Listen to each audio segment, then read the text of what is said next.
He is a Labour MP, Shadow Health Secretary Wes Streeting, and he's got a new book out, a book about his own life called One Boy, Two Bills and a Fry-Up. And I'm delighted to say Wes Streeting joins us right now. Good morning to you.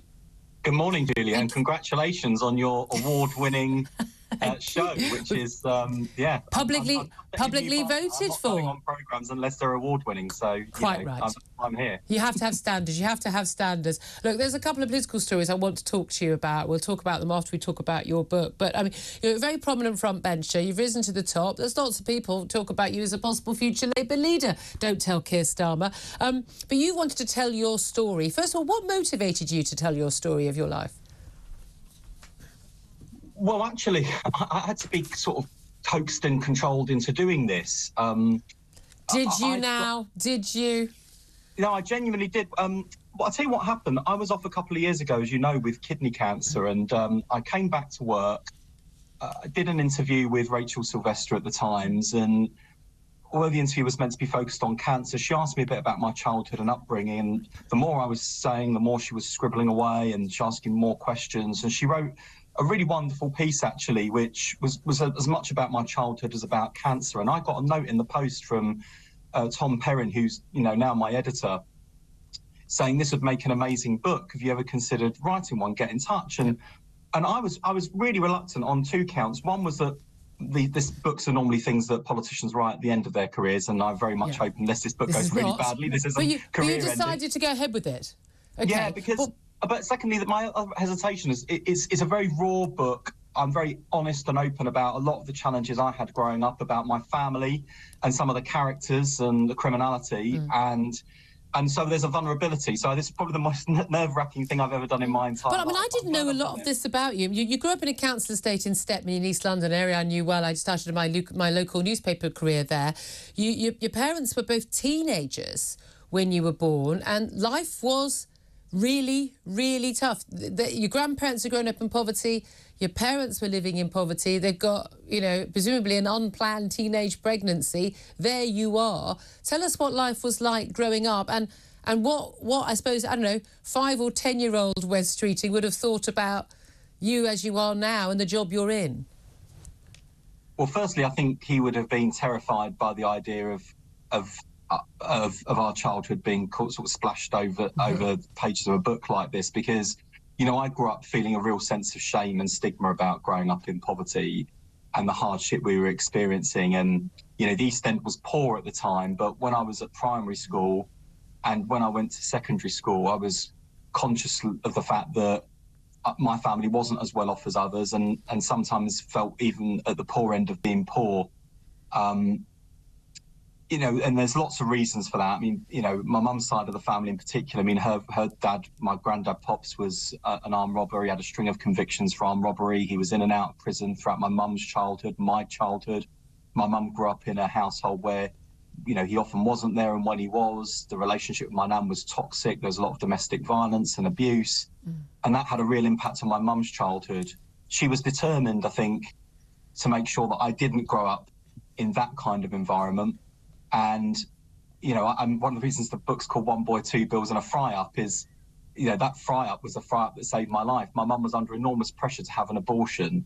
She was only, 18 when she was pregnant, and she did, the morning of the termination appointment, she did what she was explicitly told she wasn't supposed to do, which was to cook herself a fry-up to have breakfast. So that way, my nan, who was furious when she found out my mum was going through with it, couldn't just force her to go down the hospital and go through with it. So that sort of gives you a bit of an insight into the sort of family that we were, I've grown up in. I mean, that's a rough.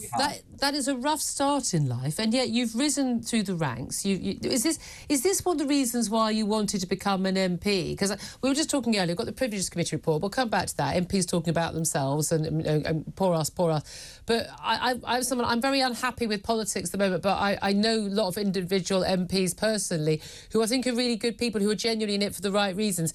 What was your motivation? I want kids like me to have a better start in the future. Yeah, 100%. I mean, that's my biggest passion in life, is to make sure that kids from working class backgrounds like mine have the same choices, chances, security, opportunity as kids from the wealthiest backgrounds. And what's the best way of doing that? What do you do though? Because I don't understand when, like, Labour Party being against grammar schools. That's something I don't understand, because that's how my working class parents were able to make good. Well, a great state education changed my life, and I want every school to be a great school. And you know, one of the many reasons actually why I think Bridget Phillipson would be a great education secretary for our country if we win the next election is Bridget's story isn't too dissimilar to mine. She experienced poverty growing up.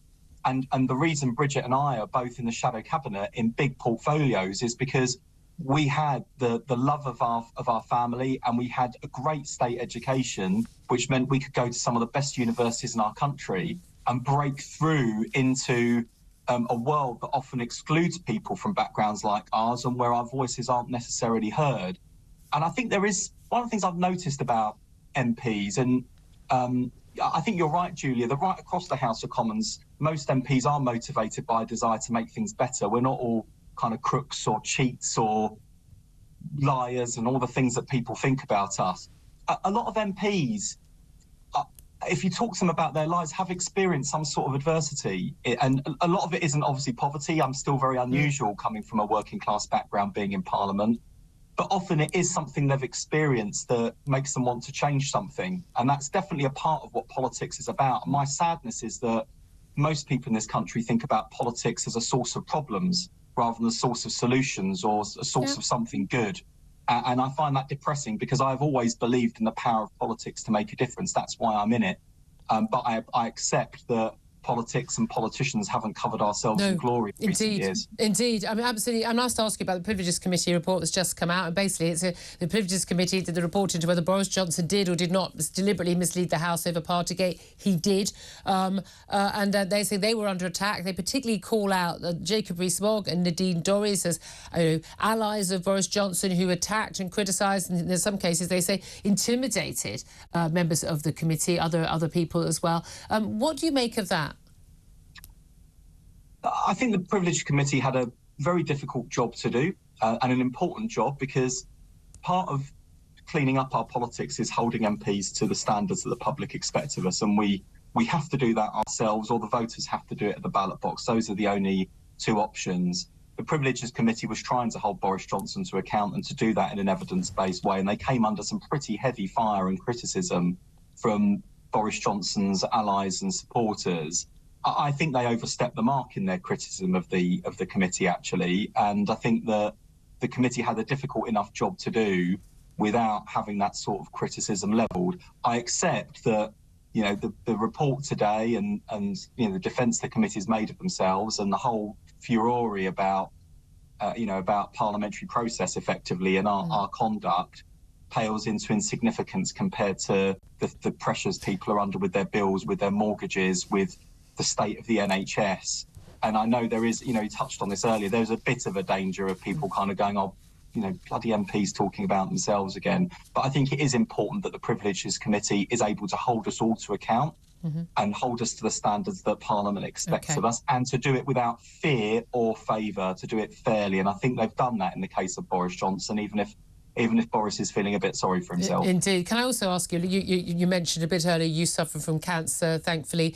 Your great treatment you got. We've got these NHS strikes ongoing. Nurses not going back on strike. You are Shadow Health Secretary. We're looking at NHS doctors, junior doctors going on strike 5 days. A couple of days later, we've got senior consultants on an average of 128k a year. They've paid more than you're paid as an MP, with 20% on top of that as an extra into their pension, paid for by taxpayers, obviously. They're asking for 35%. We found out today that on the 2 days they're on strike, and maybe for future days as well, they're entitled to go and do lucrative private work and paid thousands a day when they're not working for the NHS. As someone who's dealt with the NHS not just as a taxpayer, but as a patient, as being treated for cancer, what's your reaction to that? Well, look, when you're on strike, you're on strike. And I don't think it'd be acceptable for doctors to go on strike from the NHS and walk up the road to the private hospital and rake it in there. I think that looking across the NHS, we've had an unprecedented wave of strike action. I think the government's lost the confidence of the NHS workforce, and I think this is really serious. And I spoke to the consultants' representatives the other day, and I can tell you from talking to them that they know that they are relatively well paid compared to other NHS staff and more broadly. But I tell you, they are at their absolute wits' end about the state of the NHS.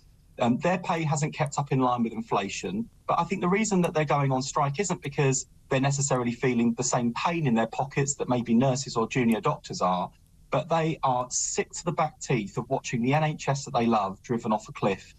And they are seeing patients not receiving the quality of care they need, and not. Well, maybe if they weren't working down Harley Street, they would.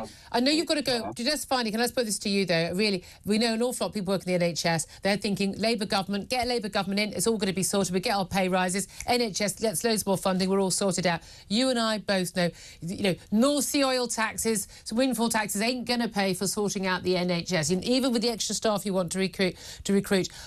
2 or 3 years into power, everyone's going to realise this is an interminable problem and no government can sort it out. You know that as well as I do, don't you? You can't. Don't overpromise, Wes Streeting. Well, I was going to say I'm definitely not going to overpromise. I'm going to underpromise and overdeliver. That's my ambition. Yeah. And I've been honest about the fact that it is going to take time to turn the NHS around from its worst crisis in history. Where I disagree with you is I don't think this is interminable. I really believe that the NHS can be turned around, and we can honour that founding principle, free at the point of use, there for you when you need it. That's the NHS we need. Labour did it before. We can do it again. We delivered the shortest waiting times and the highest. You had a heck of a lot of money to do it with. There isn't. The money's all gone, as now you know. Wes Streeting, I know you've got to go to another interview. It's a pleasure talking to you, sir. Shadow Health Secretary, also the author of a new book about his life. One boy, two bills and a friar, a memoir of growing up and getting on. It is actually a wonderful story of basic, of social mobility in this country, whether you agree with someone's politics or not. Someone built, child of, poverty-stricken teenage parents who ends up going to Cambridge University and going into, who knows, might well be a cabinet job in a year's time. All credit to that without, the Eton playing fields being part of it. The question is, do we still have that social mobility now? I would say we do, but it'd be a damn sight better with a few policies like grammar school in every single local area, don't you think? Anyway, more coming up on, getting ahead or going down. Nicola Sturgeon, she said that actually dealing with COVID was the reason why she was worn out and needed to leave office. Then we found out there were rather different reasons. Well, she's giving evidence in about 15 minutes' time to the COVID inquiry. We'll talk about that with James Melville, anti-lockdown campaigner and commentator. That's up next. This is Talk Breakfast.